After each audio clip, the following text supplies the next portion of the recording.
Dix Connexion Limefa Fiarana sikare stafa guak Jerinao mafay kara jerin duguak Mandrasa mandranto njato miswatra Zegny matonga zaho meliko mandroaka Redaka mitady bola ataonao tsy makoaka Aleza miswatra za mba hitsoaka Za le bandy mba misy ny aboaka Ay mba misy ny aboaka Tsy araka aminao za magnangeya Tsy mody aminao za hotsaikeya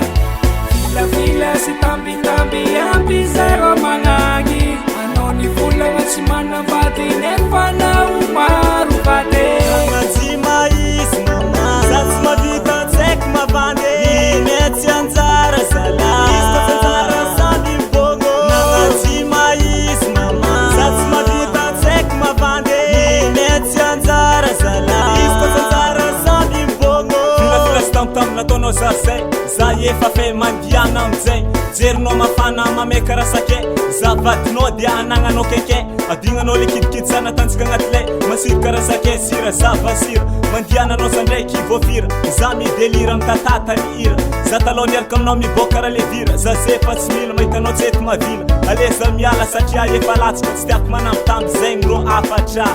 Ay Nagnanjy maizy mama Za tsy mavita tsaiky mavandy Ine tsy anjara zala Izy ka tsy anjara samby mbongo Nagnanjy maizy mama Za tsy mavita tsaiky mavandy Ine tsy anjara zala Izy ka tsy anjara samby mbongo Anao tsy dia za tsy mampitomagny Vaiavy tsara ambony tany itsety ilany Isoroko zanahary anao niela za mamarata mandrovadra Malomalo sy akany itsety vita Za magnano ataonao tsy mavita Anao anefa nisy efonditra Mandiananao nitsika efa vita Refa eky anao miaraka amin'olo Isika tsy karo miaraka anao mavositolo Menimeny manday kara ifatin'olo Vaiavy tsy manjary sady merin'olona Tsy araka aminao za magnangeya Tsy mody aminao za hotsaikeya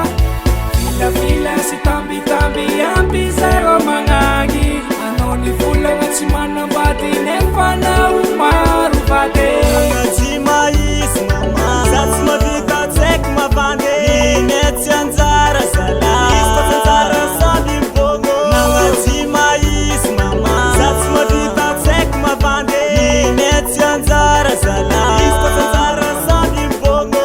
Viave, lelahy aty mangala ny angomagna Shimoy zala Le raha tsy taloha aloha ivagna Ndasiloagna Olo tsy aby aloha gn'ambotagna Asa misy ny agnahagna